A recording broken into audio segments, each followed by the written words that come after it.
కవితమ్మను arrest చేయలే, అందుకే మేము అంటున్నాం వీళ్ళు ఒకటే అని. మరి ఇవాళ నేను అడుగుతున్నా ఆ రోజు కవితమ్మ సుప్రీంకోర్టులో కేసు ఉండే, స్టే ఉండే, అందుకే అరెస్టు చేయలేకపోయింది. కానీ ఇవాళ పగబట్టి ఇంటికొచ్చి ఒక కవితమ్మనే కాదు, కవితమ్మని అరెస్ట్ చేసిండ్రు, ఇద్దరు ముఖ్యమంత్రులను అరెస్ట్ చేసిండ్రు. అంటే ఎట్లున్నదంటే రేసు ఉరుకుతే నేను ఒక్కనే ఉరకాలి తప్ప ఎవడు ఉండొద్దు ఇక మైదానంలో అన్నట్టు మోడీ గారు ఇలా మొత్తం ప్రతిపక్షాలను అరెస్ట్ చేసే ప్రయత్నంలో ఉన్నారు. మరి ఇవాళ ఏమంటది ఈ కాంగ్రెస్ పార్టీ? మీరు ఆలోచన చేయాలని చెప్పి నేను కోరుతా ఉన్నా. ఇంకొక మాట కూడా మీరు ఆలోచన చేయండి.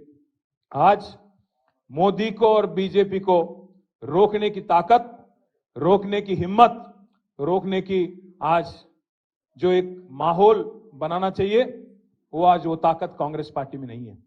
इसलिए आज ममता बनर्जी बोल रही है वहां पे बंगाल में कि कांग्रेस पार्टी 40 पार नहीं कर पाएंगी, क्योंकि अगर किसी को रोकना है बीजेपी को, किसी को अगर रोकने की, किसी में अगर रोकने की ताकत है तो वो है रीजनल लीडरों में, ताकतवर लीडरों में, जैसे केसीआर, जैसे ममता बनर्जी, जैसे अरविंद केजरीवाल, इनमें है।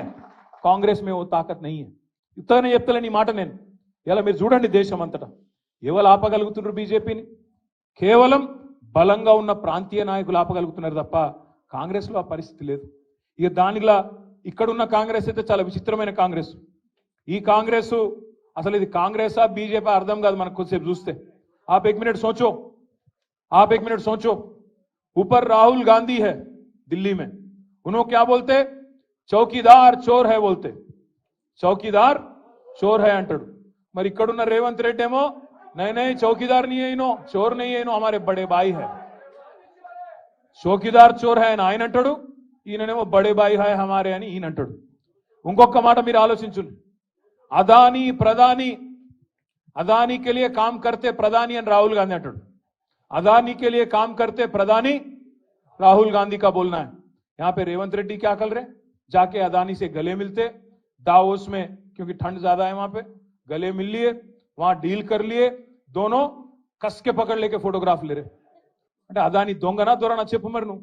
మీ రాహుల్ గాంధీ ఏమో అదాని మంచోడు కాదంటాడు, రేవంత్ రెడ్డి మాత్రం అదాని సక్కటోడు, సొక్కం మనిషి ఈయన చెప్తాడు. అంటే అదాని దొంగనా దొరనా చెప్పు మరి నువ్వు.